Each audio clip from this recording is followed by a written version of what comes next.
But I just want to say that my main concern is really the reason the CBN is giving for this, the demonetization policy and then the push towards the cashless policy. The CBN said it's meant to do three things. Fight inflation, fight corruption, and then introduce a cashless policy. But, Mr. President, if you look at the statistics from CBN themselves, when Senator Yusuf says that it's dangerous to have 3-point-something trillion cash in the economy, I want us to understand that not all 3 trillion is actually cash outside the banking system. I think what's outside the banking system is actually about 2.3 trillion. And with what the CBN is telling us in the last week, that they have mopped up 1 trillion, it means only about 1.2 trillion is left. Mr. President, there's about 50 trillion money in circulation, out of which narrow money is about 22 trillion. This was created by the CBN themselves. In the last 7 years, federal government has borrowed almost 22 trillion from the Central Bank of Nigeria, 7,000% increase.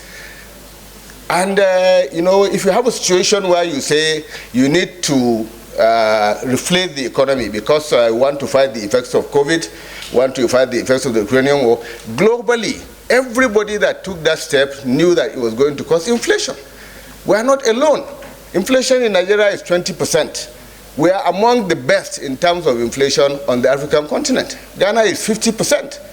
The two super economies in the continent, Ethiopia, Rwanda, they're all above 30-something%. Britain today has an inflation rate of 11%, coming from an average of 2%. That's an increase of about 450%. For us to get to where Britain is today, we have to get to about a 60% inflation rate.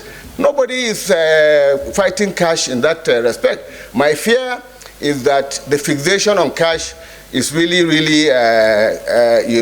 having a negative impact on the rural economy. Because we're talking about cash in circulation. If you look at whether it's only about 2 or 3%.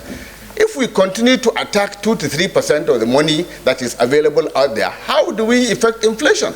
If what they are saying is true, Mr. President, by end of this month, with what they have mopped up, we should see at least a 7 percentage point in inflation rate. If it doesn't happen, then we should take out inflation as one of the reasons that we are introducing this cashless policy. Secondly, Mr. President, if for 12 or for 10 years we have introduced a cashless policy, and we still have so much money outside in circulation, and then we are touting our position in the digital transfer world and whatever, it means that the two can coexist hand in hand. Yes, we have been successful, we have moved so much transactions onto you, and yet these people are still, you can't force people out of what they are used to. And when the report says that, it has been incentivized, there's no incentive. Every time the CBN comes out to address this question, it's always being punitive. We are putting penalty on this. You cannot force people to do that. Nobody forced Nigerians to embrace the mobile phone culture. But now almost everybody has a mobile phone. And in the same vein, Mr. President, if we try to force people to do something that they are not used to, it just creates a black market. It creates an economy. Right now, I have a letter from POS operators. There are 1.4 million POS operators in Nigeria and counting. They are making a living out of providing cash, out of filling in the gap that banks have failed to do in the last 15 years. Because CBN has failed to meet its financial inclusion target. Now, in one fell swoop, we're taking them out of business. 1.4 million people.